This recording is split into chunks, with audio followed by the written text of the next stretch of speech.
Police ജയിച്ചില്ലേ എന്ന് ചോദിച്ചിട്ട് partner വിളിച്ചിരുന്നു. എനിക്കപ്പോൾ അത് മനസ്സിലായില്ല. പിന്നെ മനസ്സിലായൊരു കാര്യം എന്താ വെച്ച് കഴിഞ്ഞാൽ, യു എയിൽ നമ്മൾ ഇന്ത്യൻ ലൈസൻസ് ഉണ്ടെങ്കിൽ ഗോൾഡൻ ചാൻസിൽ യു എ ലൈസൻസ് എടുക്കാൻ പറ്റുന്ന ഒരു അവസരം ഉണ്ടായിരുന്നു. ഇപ്പം ഉണ്ടോയെന്ന് അറിയില്ല. അപ്പോൾ ആ ഒരു സമയത്ത് ഞാൻ ഇവിടുന്ന് പോയ ഉടനെ തന്നെ ഞാൻ ലൈസൻസിന് അപേക്ഷിച്ചപ്പോൾ ഗോൾഡൻ ചാൻസിൽ ഞാൻ ഫെയിലായ സമയത്ത് ഈ തോറ്റില്ല എന്ന് ചോദിക്കുന്നതിൻ്റെ പകരം എന്നോട് ചോദിച്ചതാണ് പോലീസ് ജയിച്ചില്ല എന്നുള്ളത്.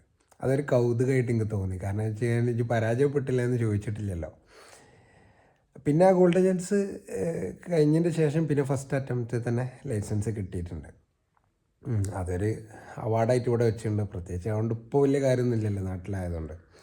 ഇത് ഓർമ്മ വരാനുള്ള ഒരു കാര്യം എന്താ വെച്ച് കഴിഞ്ഞാൽ, ഇന്ന് ഞാൻ ഒരാളെ ടെസ്റ്റിന് കൊണ്ടുപോയി വിട്ടിരുന്നു. അപ്പോൾ ഇവിടെയൊക്കെ എന്താണ് ഇതിന് പറയലെന്ന് അറിയില്ല. ഇവിടെ എപ്പോഴും തോറ്റില്ലേ ജയിച്ചില്ലേ എന്ന് തന്നെ ആയിരിക്കും ഇവിടെ പറയാൻ തോന്നുന്നുണ്ട്.